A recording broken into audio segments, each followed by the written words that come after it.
A 55-year-old uncontrolled diabetic patient presented with this rapidly spreading infection. On the biopsy, it showed the following picture. What is your diagnosis? Okay. See, this picture is very typical of a condition. What is it? The first clue in this question is she is an uncontrolled diabetic patient. And the second clue is it is a rapidly spreading infection, right? And the picture here is showing, the stain picture is showing, I could see they are the broad bacilli, ribbon-like and without any septa. They are broad ribbon-like, just placed with wide-angled branching. So this is nothing but, what is the diagnosis? Okay, anyway, I'll give you the picture again. The septa is showing broad, wide-angled branching, ribbon-like, okay, and there is a rapidly spreading infection on the face.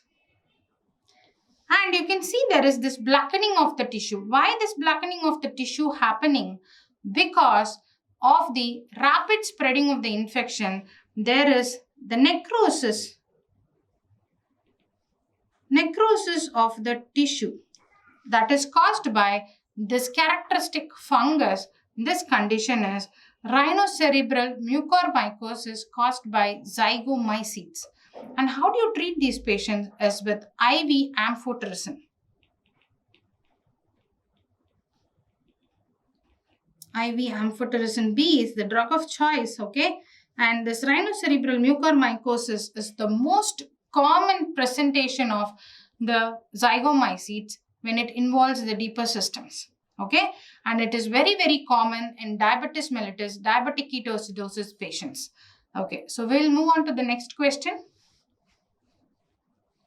This chronic granulomatous disease is characterized by the large friable polyps in the nose. The first sentence itself gives you the answer, right? So it is an endemic disease in India, in Kerala and Tamil Nadu, but it is more in Sri Lanka. So I could find out the answer. So this is more in Sri Lanka because Sri Lanka, this disease is commonly associated with more of areas where you have ponds and, places where there are a lot of waters, right? So what is this disease? And this particular organism is also recently reclassified into the aquatic protestant parasite, that is Mesomycetozoa. I think you have got the answer already. Okay. So, and it is not cultivated. It is not a cultivable organism. Okay, what is this? So here, as I told you in the question, so you could see there is a large polyp, friable polyp, which is coming out through the nostrils. And when the biopsy was taken and this picture is seen, what is this? You could see a large spherule with sporangia inside, and this picture is typical of, yes, it is Rhinosporidium seaberry. Yes, it is very typical. It is highly endemic in Sri Lanka and also in some of the southern states of India. And yes, when you take the biopsy, you will find this spherules and you have spores inside, and this is Rhinosporidium seaberry, and this is not yet cultivable. Okay, so it is not a cultivable organism. So yes, the diagnosis is Rhinosporidium seaberry. It's very simple actually. Okay, so we'll go to the next question. A 35-year-old female presented to the dermatology OPD with a chronic pruritic hyperpigmented skin lesion in the breast fold. The attending doctor did a wood lamp examination and it showed a coral red fluorescence. This itself is leading to the diagnosis, coral red fluorescence. Further, skin scraping was taken and sent to the laboratory, and the KOH mount didn't show any hyphal elements, but the culture gram stain showed the following picture. So what is it? So the female, yes, you can see some hyperpigmented patches in the breast fold, and the wood lamps is showing this coral red appearance, and the gram stain is showing a very typical of gram positive rods. So what is the diagnosis? So the diagnosis in this condition is called as erythrasma, and the organism is Corynebacterium minutissimum. So as soon as we see this condition, we would think that it is a superficial mycosis, right? But the wood lamp examination made it very clear it is a coral red fluorescence. Usually, all our superficial mycosis in wood lamp examination, usually it is green, or if it is pityriasis versicolor, it is yellow, right? So this coral red is very, very pathognomic of erythrasma, and that is caused by Corynebacterium minutismum, right? Fine. Okay, we'll move on to the next question. A case history of a 6-year-old boy was brought to the emergency with a history of severe abdominal pain and fever since 6 hours. The USG showed the signs of acute appendicitis and surgical removal was done. Okay, the mother gave a typical history of the boy scratching the anus while sleeping, and sometimes he cries in the night due to itching in the perianal area. Sample was taken and it revealed. So it is very, very, very, very, very, very pathognomic. It's very clear that this particular organism is in the perianal skin. So which organism comes out, they lay eggs in the perianal skin, but it will not lay eggs in the intestine. That is why you don't find the eggs in the stool examination for this particular organism.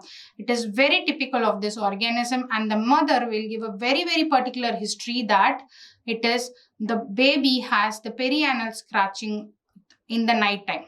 Okay, it is very typical, and this particular organism, you can also isolate the eggs from the fingernails because of the continuous scratching. The fingernails will also have this eggs. Okay, what is this? So this particular thing, what I'm showing here is that is an NIH swab which has a cellophane tape at the end of the swab, and this cellophane tape is being stick to the perianal skin, which is going to carry the eggs. And further, when it is examined, it is showing this picture. This picture is showing a very typical of plano-concave. It is showing a very typical of a plano-concave or a D-shaped egg. Okay, so it is a very, very typical finding of Enterobius vermicularis. Yes, Enterobius vermicularis is also called as a threadworm, pinworm, or a seatworm. And the question itself, I have given you the clinical picture that it has also causes appendicitis. It is a large intestinal worm inhabited, and it is also known to cause appendicitis, and it can also cause rectal prolapse when there is a severe infestation. Okay, so we'll go to the next question. A chronic subcutaneous pyogranulomatous disease spreading along the direction of lymphatics, very typical of one disease. What is it? You tell me. It is in the Sub-Himalayan and Himachal Pradesh and Assam. It is in the Sub-Himalayan belt. It is endemic in India, right? Okay, so it's a dimorphic fungus. So only 2 dimorphic fungus is endemic in India. One is Porothrix and one is Histoplasma. So this one, they are saying it is in the subcutaneous tissue and it is along the direction of lymphatics. So diagnosis is already reached, right? So, and the dimorphic fungus is showing the asteroid bodies in the H&E staining. So this is a very typical picture. It started with the finger, then it started spreading along the lymphatics. A very, very typical picture of what? And in the culture, in the mold form, you can see that flower on tree appearance. Okay. What is this? It is a very typical finding of Sporothrix shankai. Okay, it is Sporothrix shankai. It is also called as a rose gardener's disease. So I have already told you there is a mnemonic, that is a gardener plants pot and smoke cigar. So gardeners is for the gardener's disease, pot is for potassium iodide is for the treatment, and cigar is for the cigar shaped asteroid bodies. Okay, so this is the very, very typical finding for the diagnosis of Sporothrix shankai, sporotrichosis. Next question. A 30-year-old male from Bihar, okay, with a history of weakness and a dragging sensation in the abdomen. That means something is getting bigger in the abdomen. And with examination, they found an enlarged spleen. So the person has a splenomegaly and he's from Bihar. So please think, is there some disease which is endemic from Bihar? So CBC revealed anemia. After all the preliminary examinations, splenic puncture was done and it is showing the following finding. What is this?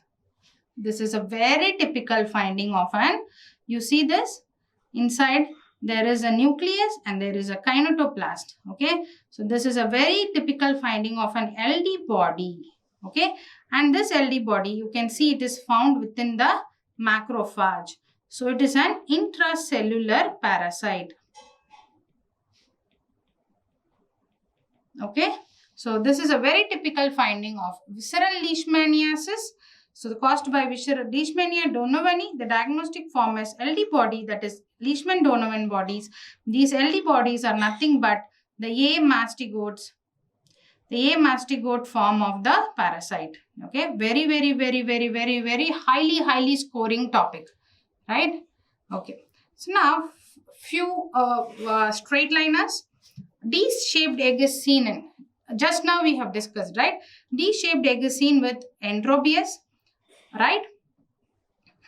Okay, Ascaris will have a bile-stained egg with an albuminous coat,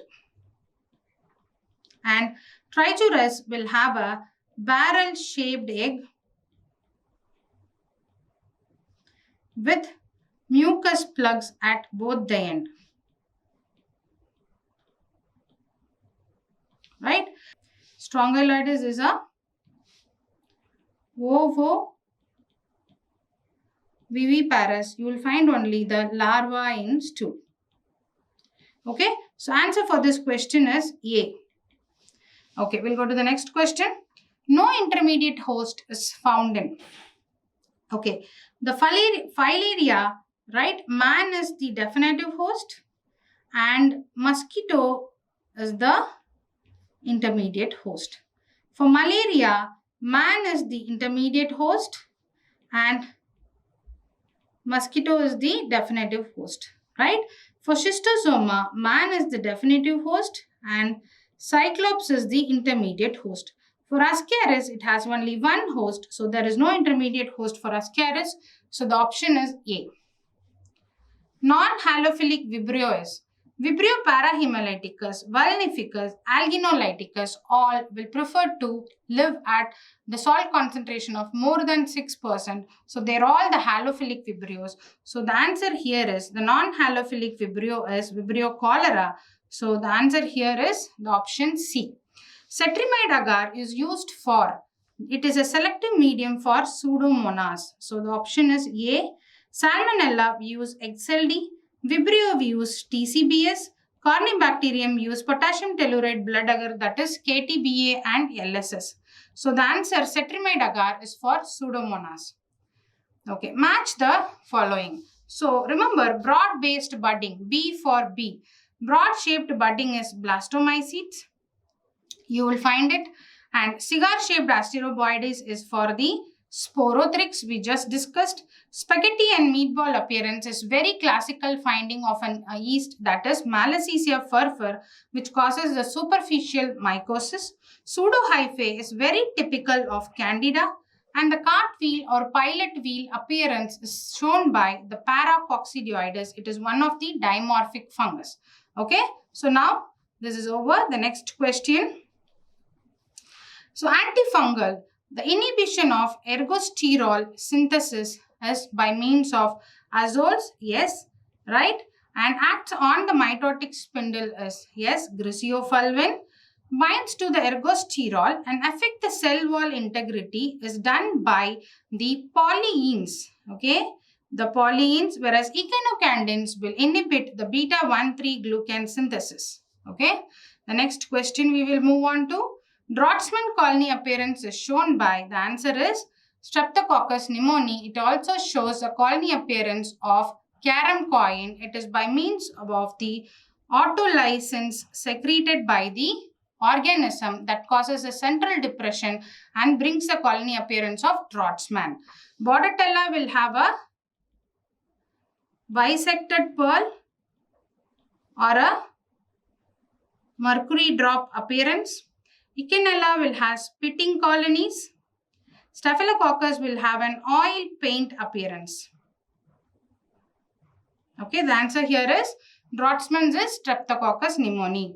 Lung fluke is Paragonimus westermani is the lung fluke. So answer here is the C option. Fasciola hepatica is a liver fluke. Clonarchus sinensis is a liver and the biliary tract fluke. And Echinococcus granulosus, you know, it is a cestode in the liver. Okay, so the answer for lung fluke is Paragonimus westermani. Okay, so that ends the discussion and hope you all has gained a lot of knowledge by this picture-based discussion and some of the question and answers. We will meet in the next discussion. Thank you so much.